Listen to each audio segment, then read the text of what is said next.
Babun fi tahrimit tasakhut. Bab tentang diharamkannya tasakhut, yaitu marah-marah, bil fi'li wal qaul, di dalam masalah ucapan dan perbuatan dan ucapan. Tentang masalah apa itu? Masalah ditinggal mati orang. Taib al hadisul hadi wasitun ba'dal mi'ah. Hadis yang ke-161 an Abi Musa Abdullah bin Qais al-Asy'ari al-Ansari al-Asy'ari al-Yamani radhiyallahu anhu anna Rasulullah SAW bari'a minas shaliqati wal haliqati wasyaqah. Bahwasanya Rasulullah SAW berlepas diri dari shaliqah. Shaliqah disebutkan di sini qala al-musannif Imam Abdul Ghani al-Maqdisi allati tarfa'u sautaha indal musibah, yang meninggikan suaranya ketika ada musibah, yaitu meratap-ratap. Wal haliqah, yaitu yang mencabuti rambutnya atau mencukur rambutnya karena ratapan, menarik-narik rambut. Wasyaqah, yang merobek-robek kain bajunya atau kerah bajunya dan semacam itu. Karena apa? Karena kemarahan. Baik.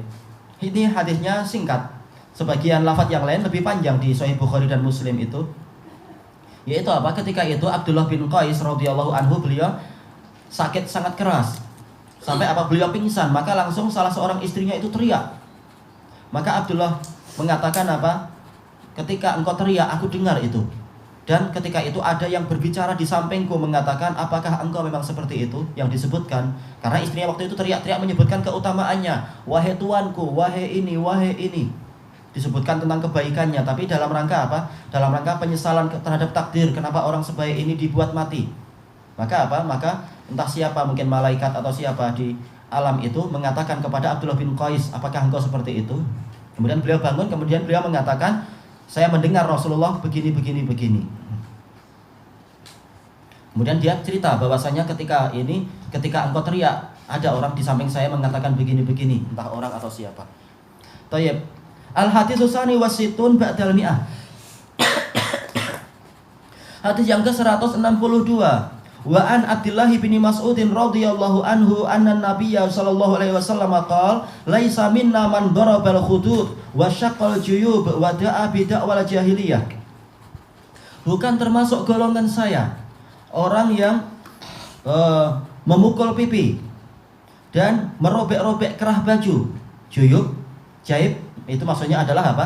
Tempat masuknya kepala itu, kerah baju yang di leher itu ya. Itu jaib sebenarnya. Tayyib, wada'a bid'awal jahiliyah, dan menyeru dengan seruan-seruan jahiliyah. Kita ambil faedah sedikit di sini. Al-gharib, kata-kata yang asing. As-shaliqah allati tarfa'u sautaha indal musibah, wanita yang mengeraskan suaranya ketika musibah. Ini adalah kharaja makhrajal ghalib. Kebanyakan yang mengalami itu adalah wanita, maka disebutkan Rasulullah mendatangkan dengan apa? Pola wanita, shaliqah. Wan nauh, yaitu bin nauh, yaitu dengan ratapan. Wal awil, awil artinya adalah raungan, meraung-raung. Yang kedua, al haliqah allati tahliqu sya'raha, yang mencukur rambutnya, au tantifuh, atau mencabuti, min syiddatil jaza' wal halaq, karena kerasnya kesedihan dan duka cita. Yang ketiga, asyaqah allati tasyuqu jaybiha, yang merobek kerah bajunya, au saubaha, atau bajunya yang secara umum, tidak harus kerah baju. Tasakhutan ala qada'illah, karena marah kepada ketetapan Allah. Yang keempat, da'wal jahiliyah wa dzalika bit tafajju' alal mayyit. Tafajju' yaitu merasa sangat sedih. Faji' yaitu sangat sedih kepada jenazah. Wan niyahah yaitu meratap alaih kepadanya. Fa innahu qatilun nufus. Bi annahu qatilun nufus, bahwasanya dia telah membunuh banyak jiwa. Misalkan menyebutkan apa? Kehebatan dia. Betul ya? Untuk lafaz anak qatil, ya benar. Sama, qatilun nufus. Kan qatilun nufus. Sama ya, tayyib. Wa kahful asyirah, disebutkan jasanya, bahwasanya dia itu adalah penaung keluarga. Wa kafilul aitam, bahwasanya dia itu adalah penjamin anak-anak yatim. Baik, menyebutkan kebaikannya tapi bukan dengan cara meratap-ratap. Seperti apa? Ketika ada ulama meninggal, kemudian sebagian ulama yang lain membuat syair menyebutkan kebaikannya, ini boleh, tapi tidak dalam bentuk meratap. Tayyib, ila ghairi dzalika minal manaqib, Dan kedudukan dia yang lain, manaqib, yaitu kedudukan posisi yang tinggi, allati kanu yu'addidunaha, yang dulu mereka sebut-sebutkan.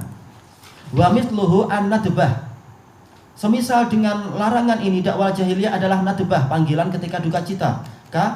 Ya sanadah, wahai sandaranku, wang qita'a dhahra, yaitu sekarang belakang saya telah terpatahkan.